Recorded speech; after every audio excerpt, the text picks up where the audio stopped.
Então, muito boa noite a todos, àqueles que nos estão a acompanhar no Facebook, que me parece para já são 6.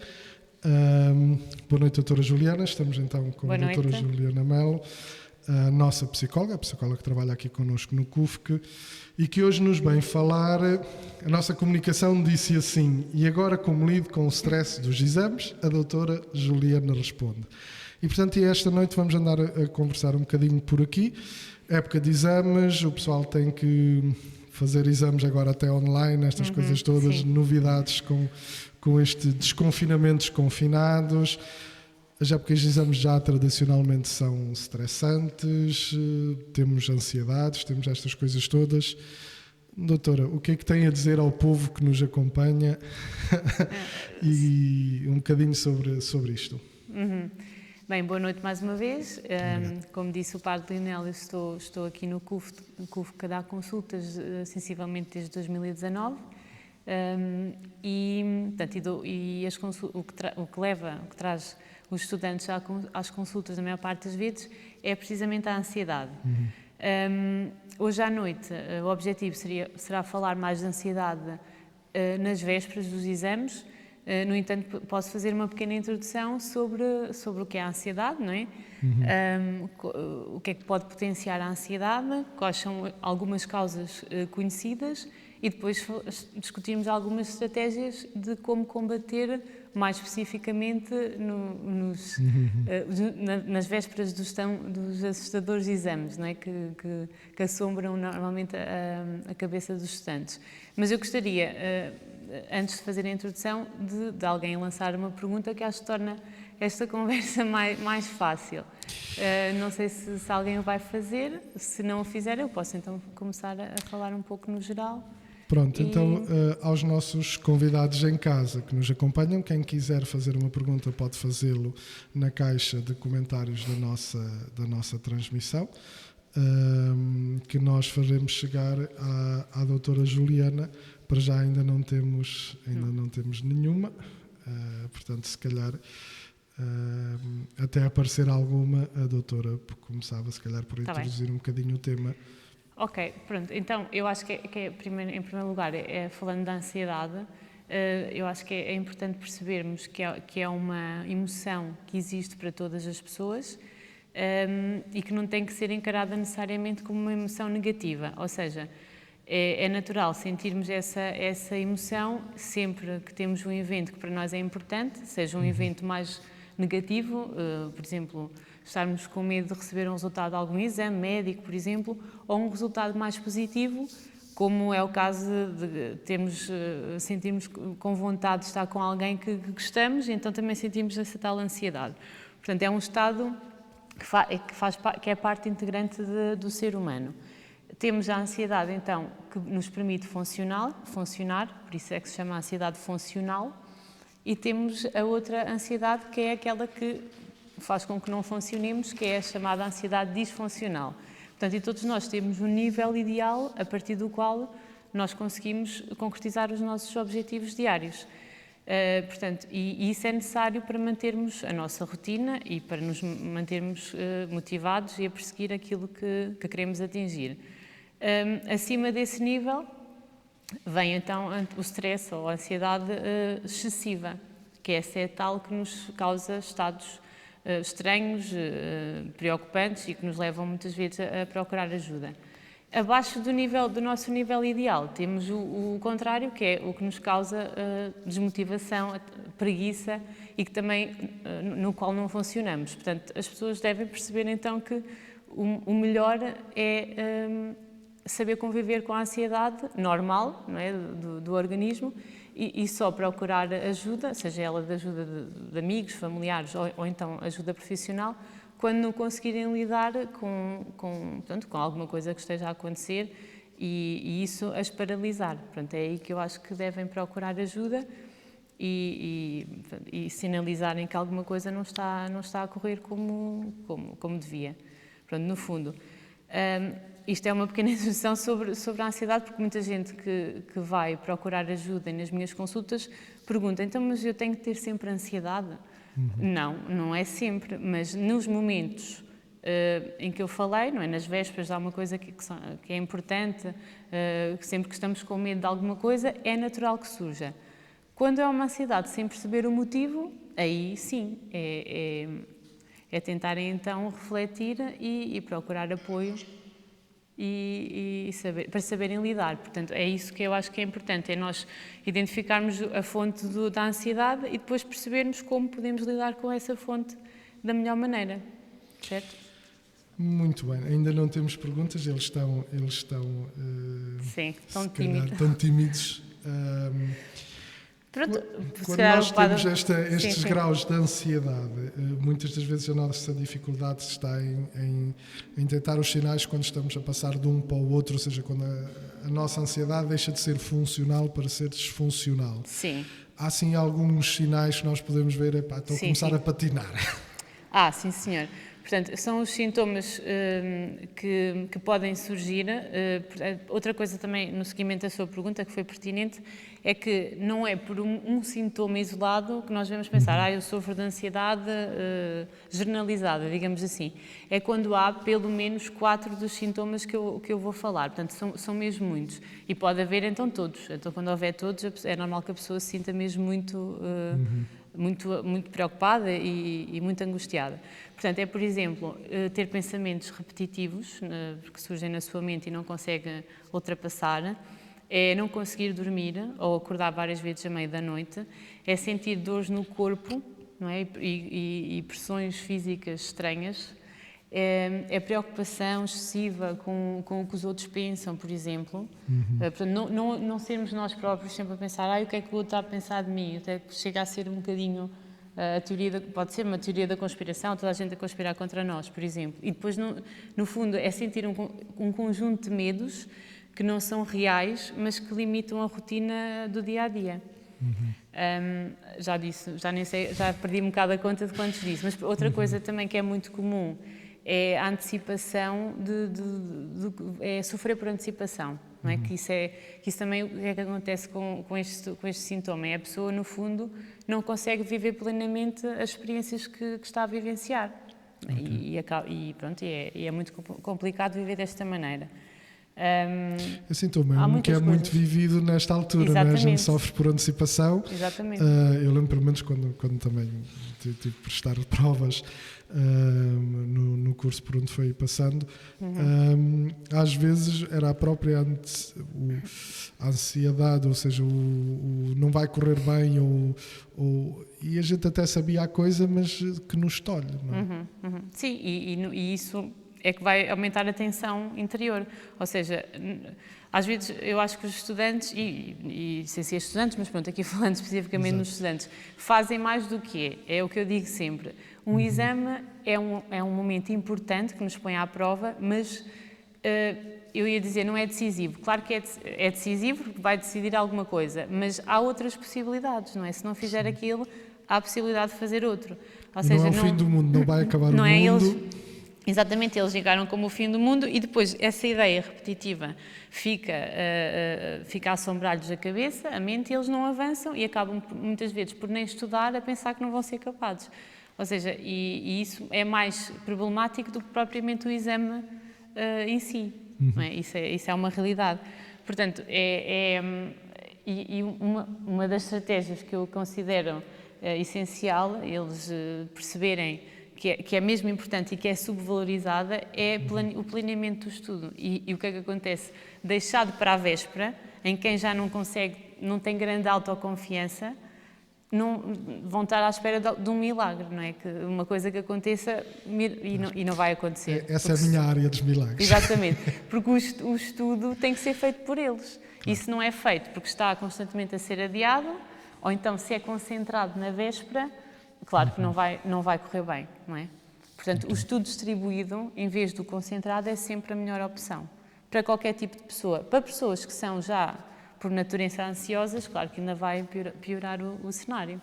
E pronto, isto é uma das coisas que acontece. Mas já há N coisas que podem fazer antes dos exames para diminuir um bocadinho os níveis de stress. Ok. Então, se calhar íamos, como ainda não temos nenhuma pergunta, Eles fazem likes e coraçõezinhos, agora perguntas. Mas façam uma pergunta. É importante fazer perguntas porque ajuda a direcionar o discurso, porque há muita coisa que pode ser falada aqui sobre este tema, não é?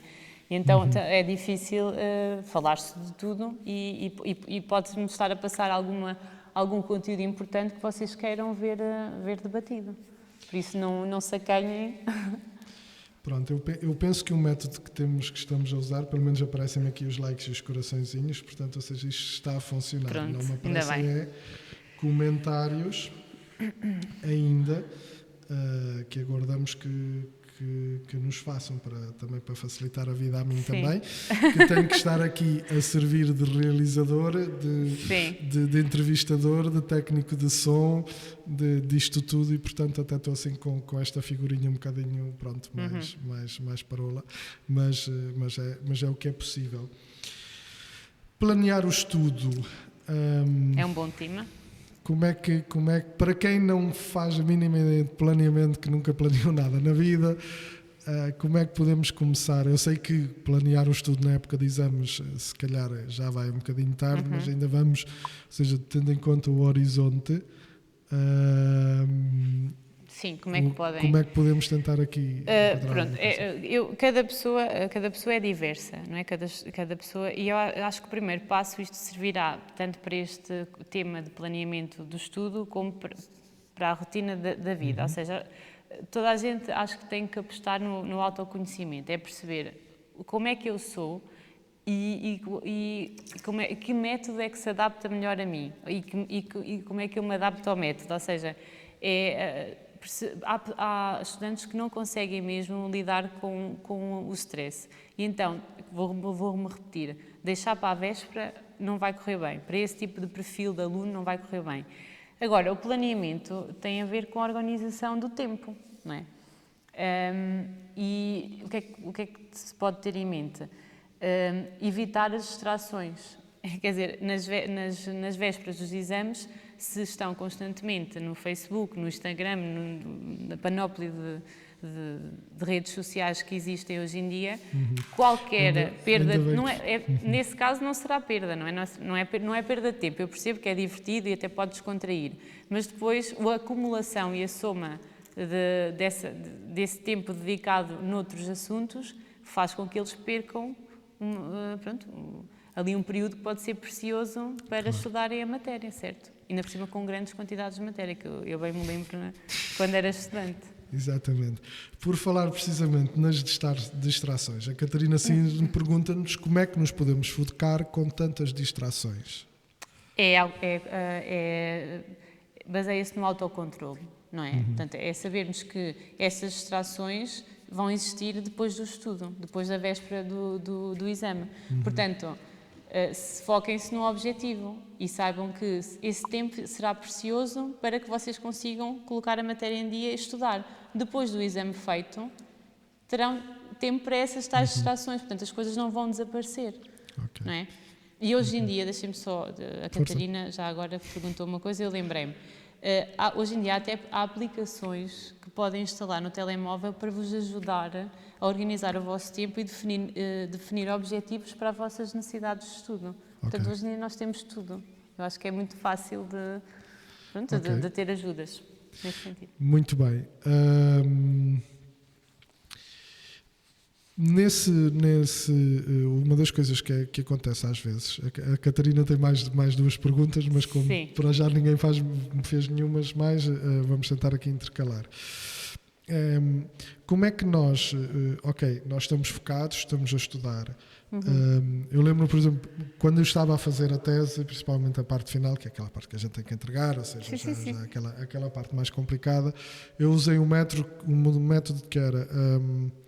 eu trabalhava 1 hora, parava, na altura eu fumava, não é bom exemplo este, mas levantava-me, vinha, não fumava no quarto, isso eu tinha conseguido deixar. Nós no seminário tínhamos um bar, então tínhamos uma esplanada fantástica, e principalmente à noite, que durante o dia era mais complicado, era à noite que se fazia a tese, a doutora sabe, normalmente era. Sim, também já tive essa experiência. E portanto, eu levantava-me e ia fumar um cigarro, levava uma folhinha comigo, porque às vezes quando fumava estava alguém ali um bocadinho, normalmente que estava 10, 15 minutos neste processo. Ia, fumava um cigarro, às vezes bebia um chá ou qualquer coisa e voltava mais uma hora. Ou seja, como é que nós intercalamos aqui? Porque às vezes também ficamos tão em pânico que estamos ali agarrados e eu sei que as pessoas são diferentes, se calhar há pessoas que começam e estão 3 horas e isso funciona. E é o método que tem que decidir qual é que funciona para si, não é? Mas nem todos os métodos, ou seja, aquele funcionou para mim, eu sei que aquele método funcionou, aliás, e foi extremamente produtivo. Menos as primeiras 2 vezes que fui, que eu lembrei-me, isto era interessante. Quando cheguei ao quarto, eu sei, o que é que eu tinha pensado? Eu tinha pensado uma coisa tão fixe. E então passei a mas foi mesmo, levar uma folhinha para escrever. Isso é uma boa estratégia, sim. Mas também percebermos que o que funciona para mim, ou às vezes quando conversamos com os nossos colegas, eu faço assim, ok, funciona para ele, pode-nos ajudar a tentar fazer o nosso método, mas os métodos vão ter que ser pessoais, não é? Sim. E é nesse... Faço minhas as palavras do Padre Leonel, ou seja, eu lembro-me também de haver pessoas que me diziam, quando eu era estudante, eu estudei 9 horas seguidas e para mim dá resultado. Para mim, nunca deu. Ou seja, eu sempre tive que fazer um estudo intercalado com outras atividades. E, por exemplo, está provado, no meu caso, e isso é uma questão de cada pessoa, conhecendo outros métodos que são fornecidos por outros conhecidos, amigos, familiares, portanto, também falar com outras pessoas é importante, depois a pessoa experimenta e percebe se dá ou não resultado, a menos que saiba à partida que comigo não vai dar porque eu já me conheço. Se não, experimente, pode experimentar, porque a nível, por exemplo, eu estava a dizer, fazer uma pausa e fazer uma caminhada.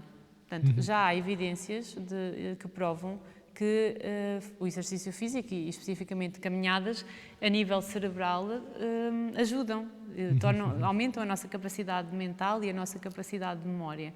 Portanto, não vejo por que não fazer uma meia hora de uma caminhada e voltar a estudar. E até ajuda depois a sedimentar aquilo que foi estudado anteriormente. Portanto, isto pode ser uma das estratégias possíveis, por exemplo. Outros estudantes vão dizer, mas eu se fizesse uma pausa, depois seria mais difícil regressar ao estudo. Mas se é verdade para essa pessoa, é porque ela se conhece. Então esse método não dá resultado. Portanto, isto há muita diversidade e nós temos é que nos conhecer um pouco e experimentar e perceber a eficácia ou não. Então, para já só a Catarina, mas portanto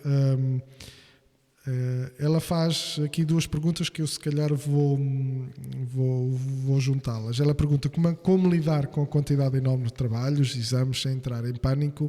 Depois ela pergunta como é que podemos ser mais produtivos. Eu acho que tem um bocadinho uma a ver com outra, ou seja, este pessoal, ainda mais agora, porque como os professores acham que o pessoal está em casa não tem nada a fazer, portanto...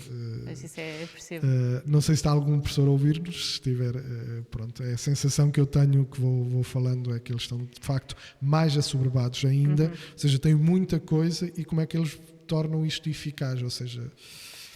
Pois, isso é complicado nesta fase de trabalhos online, não é? Que eu também dou formação online e ao mesmo tempo também já fui formanda, já estive nos 2 papéis e não é fácil, de facto, e depois começa a chegar a uma altura que se a pessoa não tiver disciplina, não para de trabalhar, seja como estudante, seja como professor. Isso também não é bom, não é? Nós temos que conseguir separar e criar, demarcarmos um bocadinho, ou seja, é importante criarmos horários e sabermos, até podem fixar um horário no vosso quarto, no frigorífico, como muita gente faz.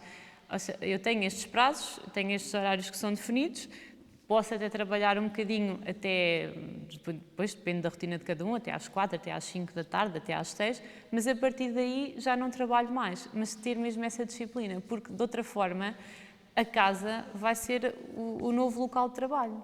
E depois as pessoas também começam a entrar em pânico, lá está, porque não conseguem ter tempo para outras atividades que são muito importantes e que ajudam a manter a sanidade mental. Se é só trabalho, é impossível.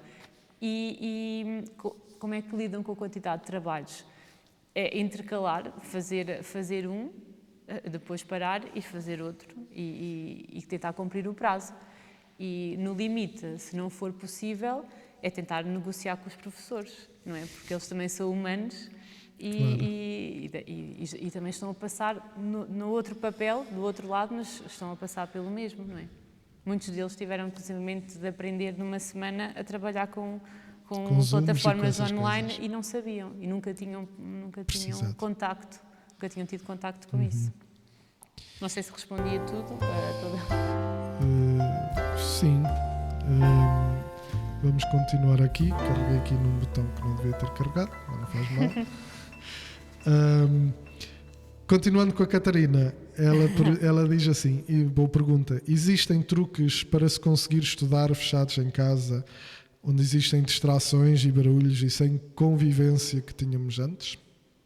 Existe. É falar com as pessoas com quem que partilham a casa connosco e explicar-lhes que o horário, ou seja, a comunicação é essencial.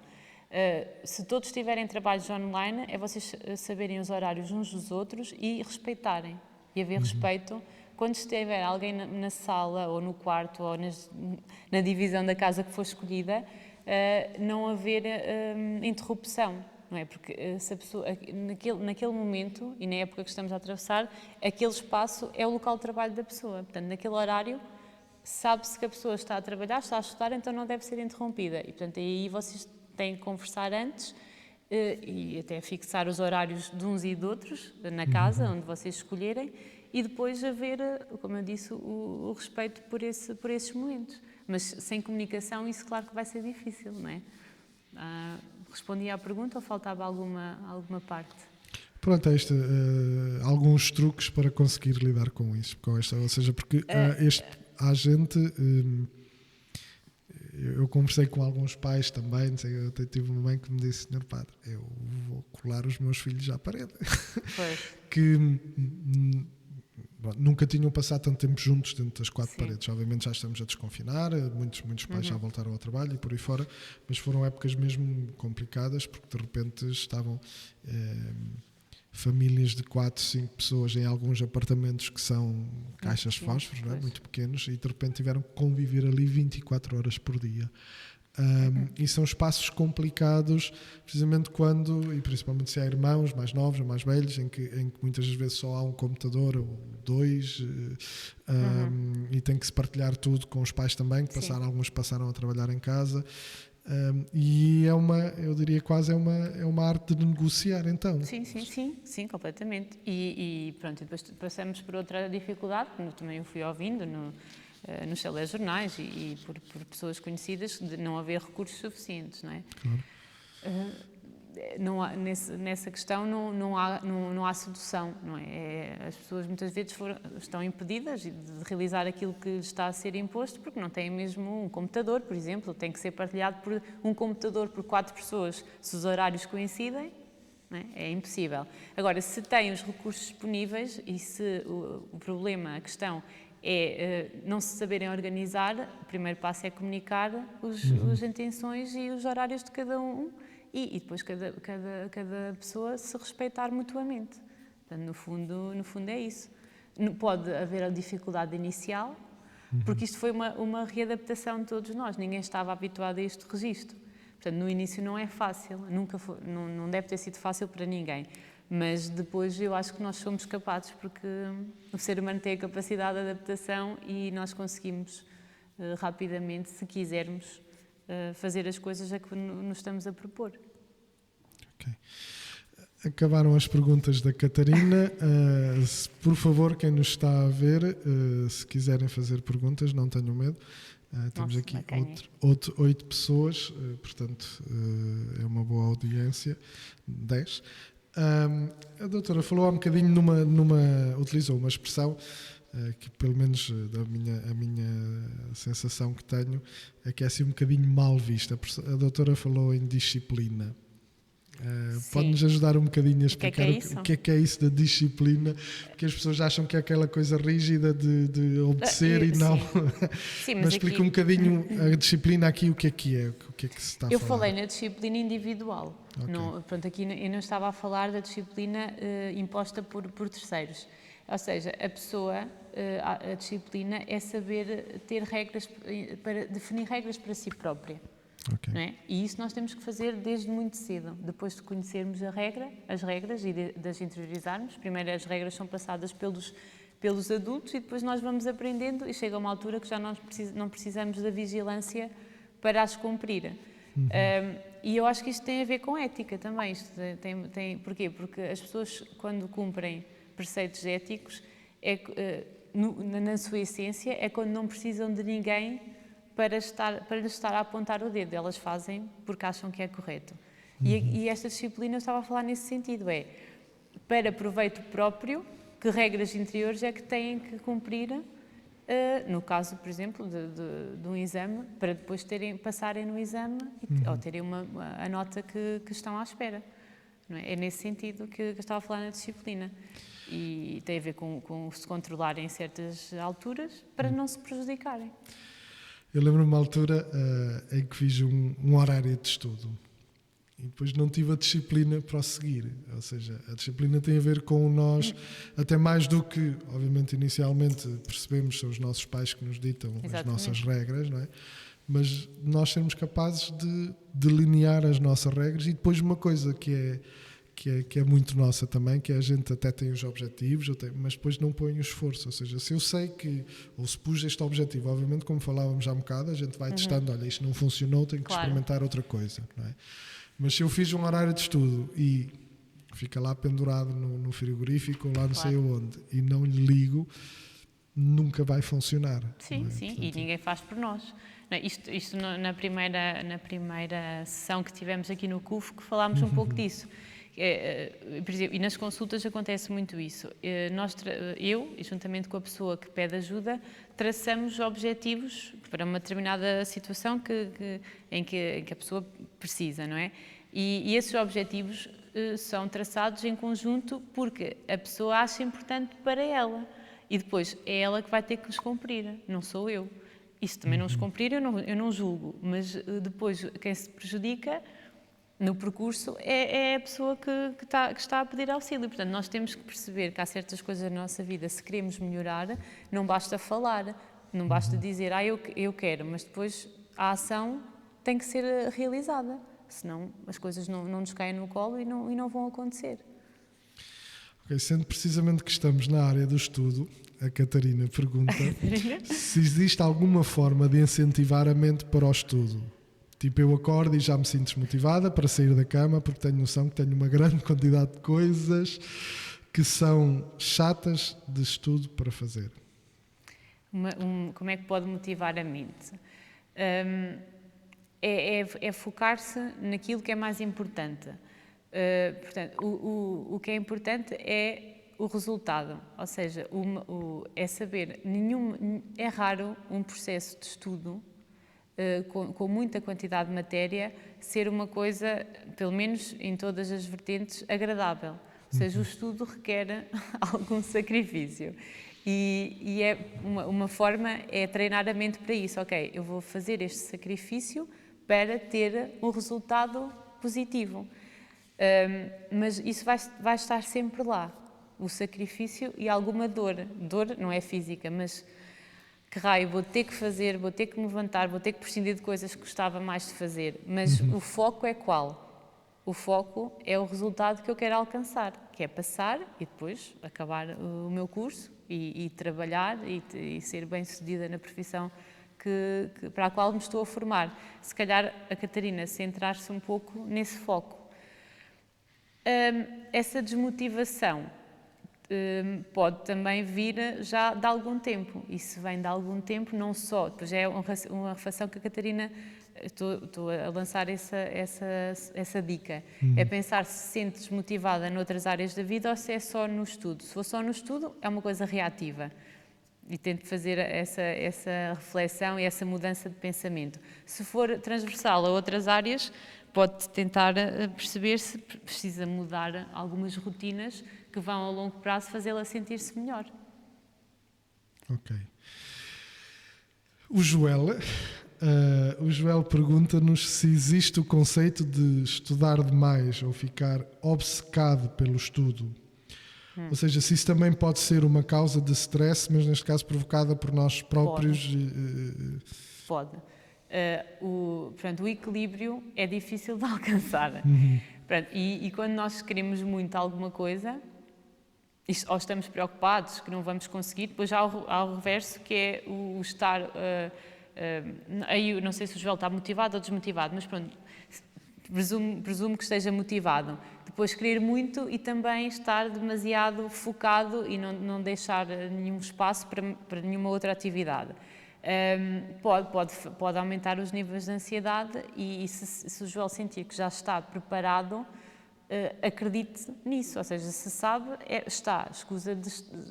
pode libertar-se um pouco e fazer outras coisas que depois ajudam a sentir-se melhor e outra coisa, depois evita os chamados bloqueios, não é? Que muita gente diz sentir, que estuda tanto, depois chega ao dia, apaga-se tudo. Porquê? Porque fica num estado excessivo de ansiedade, porque já fez o tal, tornou-se obcecado e não fez mais nada para além disso. Se tem noção que está devidamente preparado, pode então libertar-se um pouco e fazer outra atividade que também gosta, que a matéria não foge da cabeça. Isso é um mito. Se as pessoas sabem que estudaram e que estão devidamente preparadas, as coisas no dia vão sair com eficácia. Ok. Entretanto, para já não temos mais perguntas, mas eu, no meio disto tudo, há aqui uma questão, até porque ultimamente têm sido feitos vários estudos, que é a questão: o quão importante é dormir bem no meio disto tudo? Muito. Portanto, o sono é reparador e também é muito desvalorizado, não é? Fazem-se tais diretas a estudar e o que é que acontece? Quem faz uma direta a estudar e é um estudo intensivo, ou seja, só viu a matéria naquela noite, que também eu sei que acontece, pode passar. Eu também já tive essa experiência, posso falar com o conhecimento de causa. Pode passar, mas o resultado não vai ser o melhor. Ou seja, pode até ser bom, mas eu tenho quase a certeza que se tivesse dormido e distribuído o estudo, seria melhor. Não é? Em relação ao potencial que a pessoa possa ter. Porque a matéria vai surgir aos cortes na cabeça da pessoa, vai haver partes que não se lembra, vai haver mesmo vazios, e depois o cansaço, não é, faz com que essa matéria no outro dia desapareça. Não é? Desaparece e nós, no fundo, estamos a colar bocados de conteúdos, de assuntos, e depois não se vão manter por quase tempo nenhum na nossa mente. Agora, o estudo distribuído já é o contrário. As coisas já estão mais sedimentadas e o resultado tem mais probabilidade de ser melhor. Não é? Muito bem, e para já não temos mais perguntas. O sono. Obviamente, se uma pessoa dormindo, está provado que o sono ajuda-nos a desenvolver e a clarificar as aprendizagens. Portanto, quem não dorme tem lapsos de memória, sente-se mais cansado, a eficiência cognitiva não é tão boa. Portanto, isso já está mesmo provado. Ok, portanto é mesmo muito, muito, muito importante o sono. Eu vi agora, acho que foi para aí no início desta pandemia, portanto, saiu um estudo precisamente que dizia qualquer coisa do género, o título nos jornais era "Os portugueses dormem mal", ou qualquer coisa assim do género. Precisamente a desvalorização da importância do sono e do que, não só depois até, não só no nosso caso estamos a falar dos estudantes, mas depois para o resto, não é? De como isso pode ser uma das causas de problemas de saúde mental, por aí fora. Sim, pode estar na origem, se a pessoa dormir mal durante anos, não é? Ter a nível neurológico e a nível físico, ter repercussões bastante negativas. Pronto. Por isso, quando o padre vos manda para ir para a cama... Claro que uma vez, não é? Ninguém está a falar. Agora, prolongado, repetidamente, terá consequências. O Joel pergunta, e que deve ter sido por te falarmos do sono. É verdade que se adquire melhor o conhecimento estudando antes de ir dormir? Também já ouvi o contrário, que é melhor de manhã. É tudo mito e só depois depende de nós e da nossa atenção ao que fazemos. Portanto... Depende da pessoa.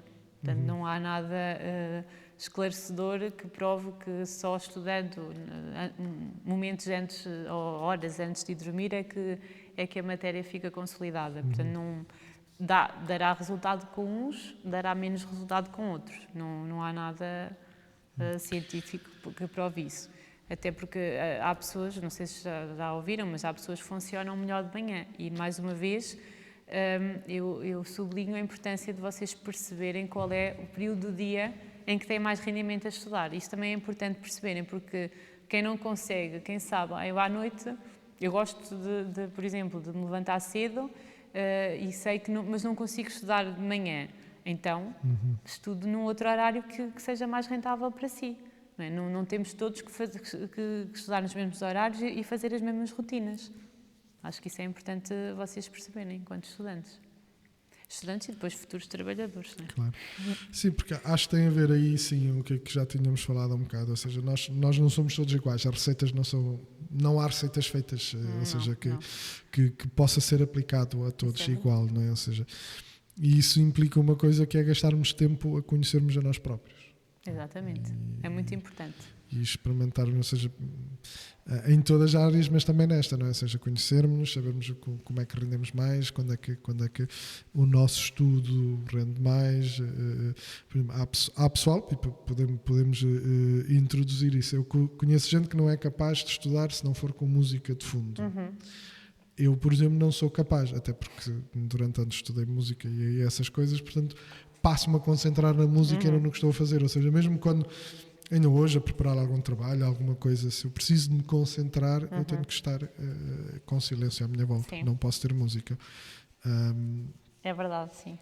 Sim. Isso é uma prova que portanto, à semelhança dessa questão de estudar, deve estudar antes das 10 da noite ou depois. Portanto, o que interessa é termos tempo para intercalar com outras atividades, mesmo que não sejam muito prolongadas, porque também sabemos que é um período em que o foco será mais o estudo, mas também não nos faz mal intercalar com outras coisas.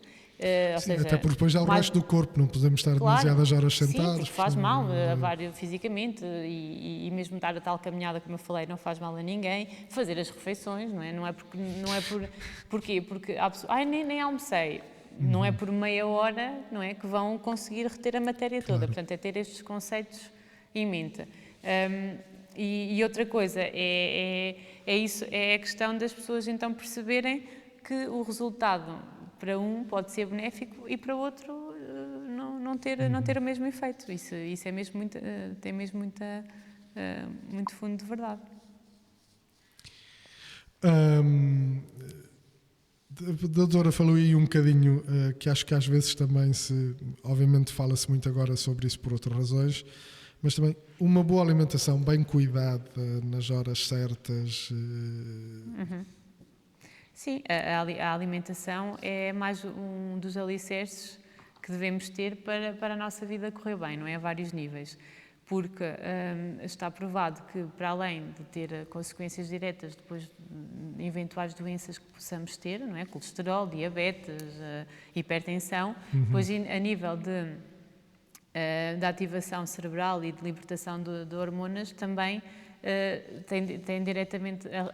está diretamente relacionado com isso. Ou seja, nós, se comermos constantemente doces e a conhecida fast food, não vamos ter tanta vitalidade como se comêssemos uma alimentação rica em vitaminas, em legumes, não é? E ir balanceando os alimentos que vamos ingerindo, corremos menos riscos a vários níveis e ficamos com muito mais energia. E cumprir os tais horários também. Não estarmos a comer, a saltar refeições, não é? Exato. Tem ligação direta com a forma como nós vamos encarar aquilo que nos vai acontecendo e a energia com que lidamos com tudo, não é? Também. Ok. A Luciana, que acabou, eu conheço-a, que acabou há pouco tempo, é sua colega, ela diz, nós já fomos falando aqui um bocadinho disto aos bocados, até isto está intercalado também, mas ela diz, se puder falar um bocadinho sobre rotinas de estudo, a importância das pausas, também para comer, seja pertinente para todos os estudantes, ou seja, reforçar isso. Ou seja, Termos as nossas rotinas estabelecidas e dentro dessa rotina saber que é preciso parar de vez em quando, certo? Sim, eu acho, isto é mais uma vez reforço a importância de, ao longo do tempo, o estudo ir sendo distribuído e não ser concentrado, porque se forem distribuindo, depois, quando chegarem às vésperas, têm tempo para fazer as tais pausas, para comer, para dormir, para passear, para praticar exercício físico, para tomar banho, porque também há pessoas que nem sequer a higiene pessoal conseguem fazer porque não conseguem ter tempo, porque o tempo, se não for organizado ao longo dos meses de aulas, é natural que depois, nas vésperas, se concentre e não sobre tempo para fazerem as coisas que são igualmente importantes. Portanto, isso é crucial. Daí o reforço da ideia do estudo ser feito ao longo do tempo e não só em 2 dias. Não é? Porque já sabemos que não tem benefícios a nível físico nem mental e depois, em termos de resultado do exame, também não, a probabilidade de ser fraco é maior.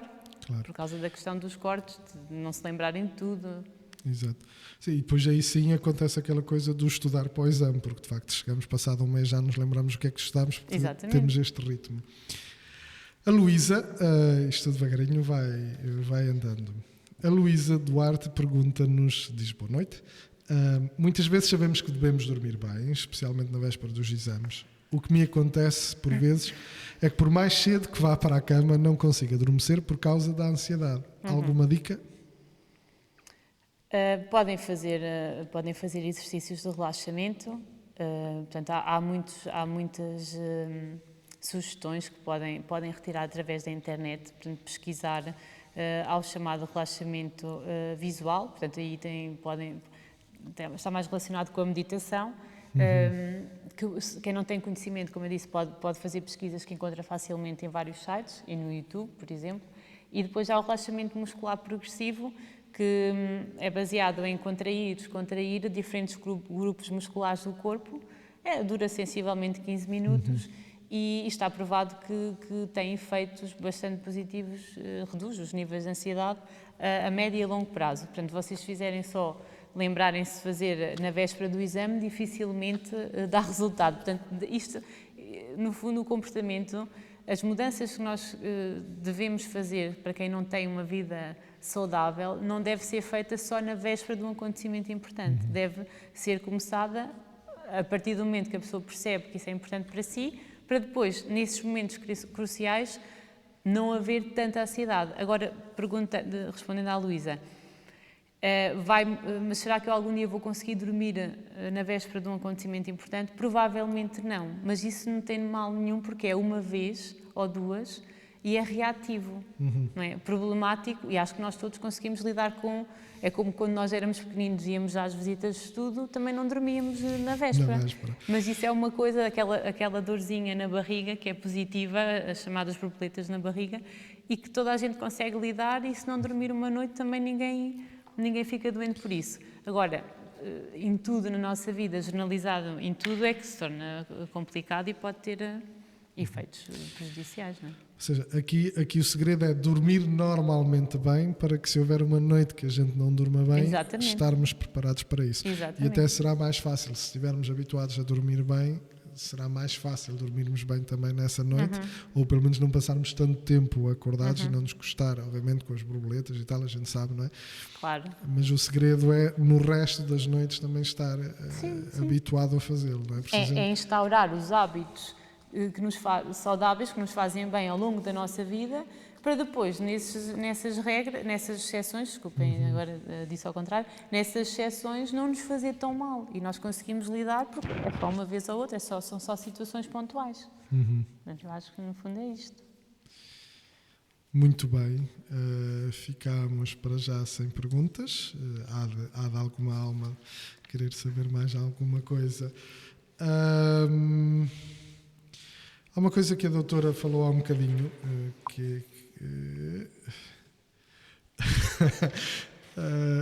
eu já faço a tua pergunta, Joel. mas que eu acho que é importante também se calhar reforçarmos, principalmente porque às vezes foi-nos contada aquela história que a gente dá às vezes a sensação que tudo é fácil, mas a doutora há um bocadinho utilizou mesmo a palavra sacrifício, ou seja, termos a noção de que as coisas custam, saem-nos do corpo, era a tradição que antigamente se dizia, saem-nos do corpo, mas depois a recompensa ainda sabe melhor, não é? Os americanos têm aquela expressão no pain, no gain. Exatamente, não é? Muito bem. E, portanto, percebermos que de facto há coisas que são chatas. Estudar eu sei que há matérias que são interessantes e que a gente gosta e que nos dão prazer, mas muitas das vezes até chegarmos a essas temos que estudar coisas muito chatas até chegarmos àquilo que gostamos. Não podemos gostar de tudo, não é? E isso faz parte. Faz é um parte. processo e de crescimento e de amadurecimento. E de aprender a viver com isso, não é? Não gosto, não faço. Pronto, então se calhar não fazes, não vais fazer o curso. Porque e muitas coisas não fará depois do curso, porque nós não temos também de estar constantemente a achar que temos que sofrer em tudo. Não é essa a ideia que eu acho que deve passar. Mas há coisas que, se nós queremos ter o resultado desejado, os espinhos têm que ser contornados, não é? E aí é que nós criamos os mecanismos de defesa e as estratégias de superação, não é? Que nós depois também sentimos, ok, consegui, e há quem diga mesmo que só as coisas que custam é que são valorizadas, não é? O que é fácil, raramente as pessoas valorizam e se lembram. Muito bem, eu penso que sei a resposta. O Joel pergunta se fazer diretas é compensador. Também isso depende muito do que é que se faz numa direta, não é? Mas compensador a nível físico, não.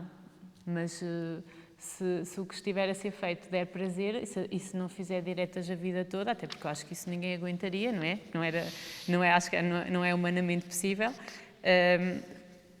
Se a pessoa achar que vale a pena, uma direta acho que não faz mal a ninguém, ou seja, é recuperável.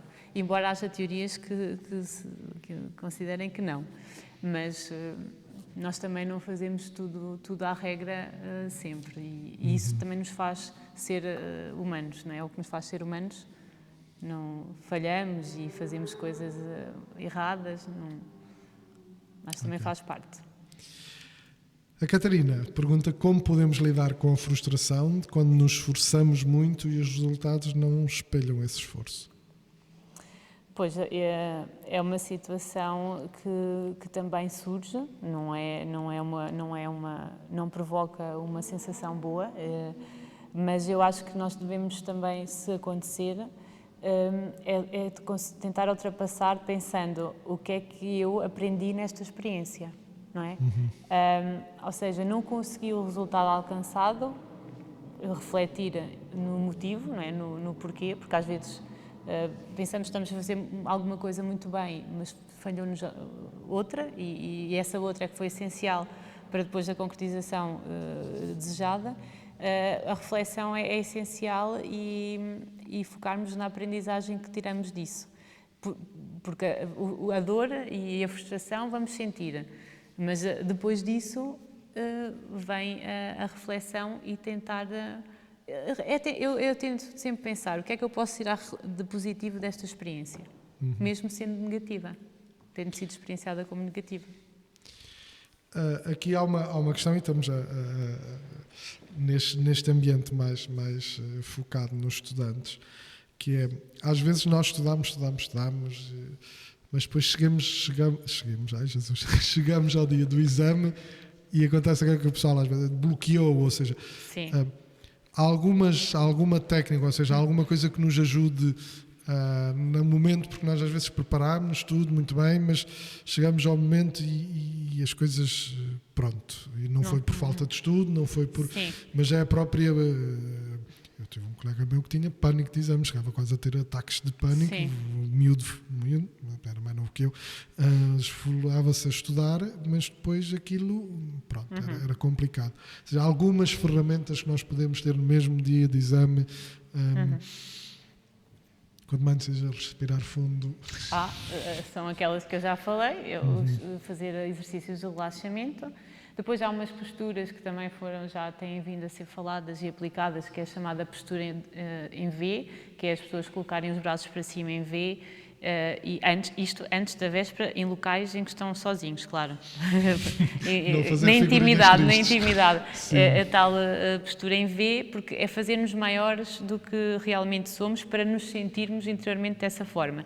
E conjugarmos com uma linguagem interna positiva, ao mesmo tempo que fazemos esse movimento, e dizemos, eu estou preparado, vai correr bem, porque está provado que aumenta níveis de testosterona, que estão associados a estados de confiança e de assertividade, e diminui a hormona do cortisol, que é o que provoca a ansiedade, muitas das vezes.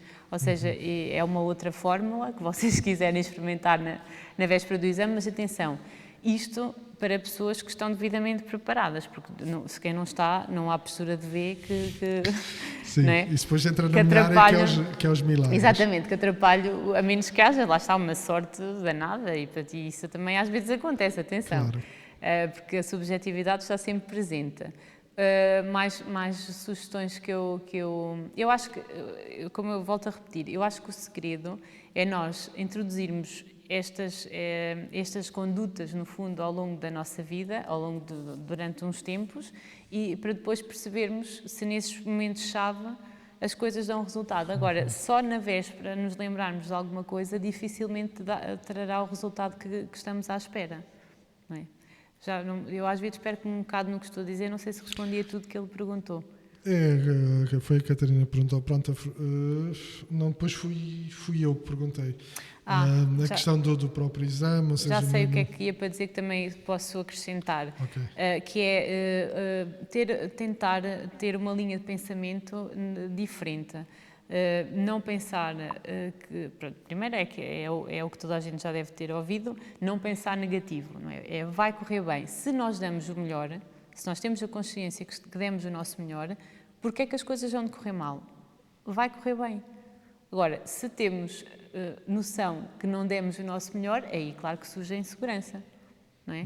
Acreditar que vai correr, se estou preparada, se fiz o melhor que sei, então não tem motivo para correr mal. E depois, mesmo que se pensar assim, ok, mas se correr mal, não é o fim do mundo. Não é? Porque nós temos outras hipóteses de ir ao exame, de recorrer, e isso é ultrapassável. Muito bem. O Joel faz aqui uma pergunta, a ver se... normalmente fazemos diretas no dia antes do teste, da apresentação, porque nos vemos apertados. E ele diz que às vezes vê colegas que fazem muito isto, e isso por um lado às vezes parece que ganham no estudo, não é? Mas por outro perdem na capacidade mental de raciocínio e de atenção. É verdade. É verdade. Mas pode correr bem. Porque calhou correr bem naquele momento, estão a fazer o exame e pode correr bem. Mas claro que a nível de cognitivo há o cansaço, há mais probabilidade de bloqueios. Já falámos das matérias surgirem na mente cortadas, não haver seguimento. Mas as mentes, nós também temos mentes geniais, não é? E há pessoas que conseguem mais facilmente ultrapassar e não sentirem tantos efeitos quando são jovens. Depois, quando fazer isso repetidamente, está provado que há consequências a médio e longo prazo. Sim, o tipo de consequências repetidamente não me parece que vai dar bom resultado. Pronto, nós vamos estar a ser uma conversa interessante. Para já não tenho mais nenhuma pergunta por aqui. Já vamos quase em 55 minutos de conversa. Está a render mais. Conseguimos algumas perguntas, façam. Eu sei que depois acaba se calhar por se repetir um pouco, mas são temas que vão muito ao encontro individual, não é? Então isto, de uma maneira geral, pronto, há estes conceitos, mas depois... eu volto a repetir o que disse na primeira sessão que dei aqui no CUFC. falem com as pessoas que são vossas amigas, familiares. Porquê? Porque às vezes também nos ajudam a dar uma outra visão do problema e criar outras soluções que nós não tínhamos pensado. E se ainda assim não der resultado, então procurem ajuda profissional, porque só numa relação desse género é que depois o psicólogo, nesse caso, ou o psiquiatra, conseguirá chegar à pessoa. É difícil às vezes estarmos assim a falar isoladamente. Claro. Falando nisso, e não vindo mais perguntas, e se calhar não ter medo, se a gente sente de facto que precisa de outro tipo de ajuda, não é? Quanto mais não seja para ver se precisa de ajuda, não é? Sim, sem dúvida. Ou seja, pelo menos nós aqui no nosso cantinho à beira-mar plantada ainda temos muito aquela ideia do eu não sou tolinho, não preciso de ir ao psicólogo, não é? Mas não há que ter medo disso, não é? Não. Eu também sou suspeita porque sou psicóloga. Mas eu acho que, para já, ninguém tem que estar a acenar que vai ao psicólogo. Claro. Pode dizer à vontade, sentir que deve, não tem por que esconder. Mas também, se não se sentir à vontade para contar que vai ao psicólogo, também não tem que contar. Eu acho que isso é uma coisa individual. A pessoa escolhe, vai. E depois decide se quer continuar ou se não quer continuar. Não é? E é como ir a outro médico de outra especialidade qualquer. E às vezes as pessoas têm necessidade de falar, que é aquilo que eu noto muito da minha experiência, sem ser julgadas. Porque se formos falar com uma pessoa leiga, normalmente vem logo apontar o dedo, eu fazia assim, eu fazia assado, eu acontecia. E na posição em que normalmente as pessoas se encontram, não estão... não querem ouvir isso, querem ouvir outro tipo de coisas, ou às vezes nem é ouvir, ou seja, não é o ouvir que eu quero dizer, às vezes não é o feedback que elas querem ser ouvidas. E o saber ouvir às vezes é saber responder, é quase como saber responder, eu acho que tem a ver com isso. Portanto, não vejo mal nenhum em procurar e tentar essa catarse que muitas vezes pode não ter solução, porque às vezes há coisas que não têm solução, de facto. Claro. E só o facto de falarem libertam e ficam mais leves, não é? Se as pessoas sentem-se melhor. Muito bem. Entretanto, surgiu mais uma pergunta do Joel. Ele pergunta se o stress está associado com a baixa autoestima, ou se pode estar...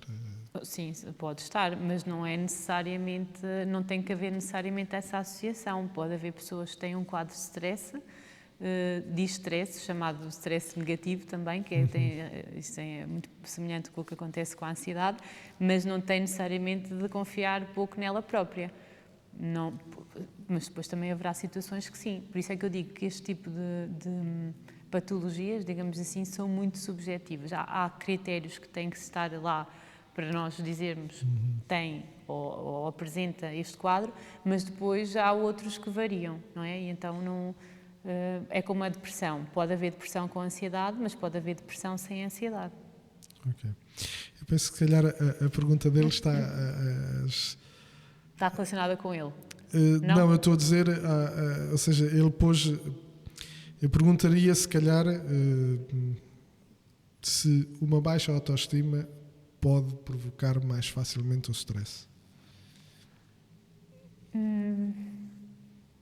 Sim, tem uma ligação, ou seja, a pessoa ao longo do tempo sentindo-se diminuída, não é? E pode haver a ligação no aspecto em que ela não consegue concretizar os objetivos da maneira que pretende ou da maneira que esperam que ela faça e vai sempre canalizando dessa forma para tudo o que lhe acontece. E depois pode culminar mais facilmente numa situação de stress ou depressão, isso sim. Eu acho que a baixa autoestima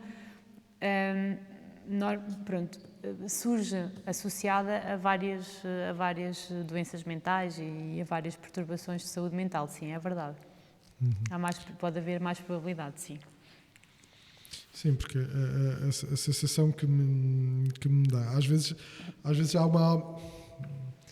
Eu conheço pessoas que têm uma fraca ou uma baixa autoestima por várias razões, mas sem razão, ou seja, são boas pessoas e até sabem fazer coisas fantásticas e brutais e são de facto bons, né? Mas por Nunca vários contextos não se acham capazes, não é? E estão sempre, e às vezes até estão assim um bocadinho numa tensão, não é? Porque acham que não são suficientes, que não estão... que não são ou que não são capazes, ou que às vezes quando lhes pedimos até para fazer alguma coisa, olha, preciso que faças isto, e ficam quase que, epá, mas não sou capaz, ou não sou não sei o quê, mas às vezes até nem olham que se lhe pedimos para fazer isso é porque acreditamos. Sim, e porque elas são capazes. Elas é que se diminuem e não acreditam nelas próprias. Mas eu duvidei um pouco na minha resposta. Porquê? Porque nem todas pessoas que têm uma baixa autoestima têm que ter necessariamente doença mental. Isso é que não é. Sim, mas exato. mas há uma probabilidade maior, porque depois acarreta muito mais frustrações e pensamentos negativos, etc. Sim, porque estamos aqui a falar ainda dentro do nível, diria assim, funcional das coisas. Portanto, a gente tem uma baixa autoestima, mas vai conseguindo aqui. Mas, de facto, percebemos que isto ao longo do tempo, e às vezes até se não for encarado, pode até depois degenerar em alguma coisa mais complicada. E quando se fala de depressão, também agora aproveito, não significa que a pessoa tenha um episódio de depressão, pode também ser reativa. A pessoa não tem que ser catalogada com uma depressão para o resto da vida, porque também há vários tipos de depressão. Okay. Muito bem, entretanto não vêm mais perguntas, eu também agora. Sim, eu acho que já falámos de muita coisa sobre... Eu agora lembrei-me, porque como eu disse, mas uma pessoa também se vai lembrando mas, por exemplo, comer chocolate preto também está provado que liberta uma hormona que é chamada endorfina e é considerado um anti-stress natural. Portanto, chocolate preto nas vésperas dos exames. É? Sim. Para quem não gosta, mas para quem não gosta também pode... Um quadradinho acho que também não vai conseguir. E quem não está em exames também pode comer chocolate preto porque o chocolate mais saudável é o amargo, não é o de leite. Eu pessoalmente adoro chocolate de todas as espécies e formas, portanto, mas neste caso fala-se muito no preto que tem efeitos positivos a esse nível. Pronto, e se não cair nenhuma pergunta assim... eu penso que se calhar com o chocolate preto era uma boa... É uma boa forma de concluir. Era uma boa forma, se calhar. Não sei se a doutora quer dizer alguma coisa mais. Resta-me, agradeço as pessoas que estiveram presentes, ao Padre Lionel e às pessoas do online que estiveram a fazer perguntas. E pronto, e reforço mais uma vez que estou aqui no CUFC, disposta a ajudar os estudantes, não é, que quiserem ter uma consulta comigo. Portanto, têm a página no Facebook que se chama Psicologia no CUFC. Podem fazer marcação através dessa página e constar lá o meu contacto. Portanto, não se acanhem e marquem a consulta se precisarem. Exatamente, certo? E é um serviço que o CUFC ainda vai prestando gratuitamente, ainda vamos conseguindo, mesmo no meio desta confusão toda, ainda vamos conseguindo, graças a Deus, e portanto não tenham receio. A Luísa fez uma pergunta de última hora relacionada com isto. O chocolate é sempre uma ajuda, smile, e o café? O café está provado que, juntamente com o tabaco, não é para quem é muito ansioso, não é bom, não são bons, não é boa ideia, uma vez que acelera o sistema nervoso. Ou seja, normalmente as pessoas pensam que é o contrário, mas se beberem muita cafeína e fumarem muito, vão se sentir ainda mais ansiosas. Portanto, a minha resposta é: podem beber café, mas a partir dos 3 não é muito boa ideia. Sobretudo à noite, porque depois também não vão dormir. Não é? Acelera o batimento cardíaco. Muito bem. Há pessoas que, inclusivamente, se bebem um café, ficam logo a sentir-se nervosíssimas. Que até tremem, não é? Com café. Apesar dos efeitos não serem iguais para toda a gente, mas de uma maneira geral, se ultrapassarem os 3 cafés por dia, pode haver ali algum aumento do nível de ansiedade. Pronto, então, com chocolate e café terminamos. Mais uma vez realçando, não tenham receios e às vezes é preferível marcar uma consulta ou uma conversa com a doutora Juliana e chegarem à conclusão, olha, foi muito bom, mas não é necessário continuar. Sim, não é necessário e sinto-me melhor e eu fico contente com isso, claro que sim.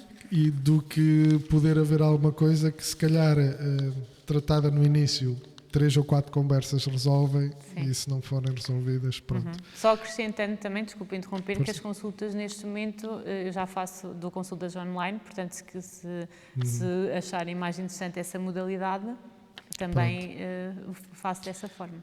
Exatamente, já vamos tendo a casa aberta também, portanto quem quiser marcar presencialmente pode marcar presencialmente, ou até dos nossos da nossa família CUF, que sabemos muitos até estão longe e estão pelas suas terras, se quiserem falar com a doutora online também podem combinar com ela. Então pronto, terminamos assim. Termino a Bia, se estivesse cá, faria os avisos da paróquia, dizendo que precisamente estamos já com a casa aberta, agora num horário já não estamos abertos à noite, porque para já ainda não é execuível, mas estamos, tirando hoje estivemos aqui com a doutora, não é execuível, portanto a partir ali das 9h30, 10 horas a dona Fernanda e a irmã Dolores já andam por cá. Já temos a nossa fantástica sopa, temos as nossas sandes muito boas, e temos o nosso espaço também, precisamente para quem precisa de um espaço mais sereno. Esta casa ultimamente tem estado assim muito tranquila, muito serena. Quem precisar, quem andar aqui perto por Aveiro e quiser vir estudar para aqui, portanto temos condições para estarmos em distanciamento e poderem estudar, aproveitar a casa. De resto, como habitualmente, temos às 12h40 a celebração da Eucaristia, de segunda à sexta-feira, e ao domingo às 9 horas. Terça-feira temos o nosso espaço de paragem, de reflexão, de oração, às 20h30 com o Pré UIDES.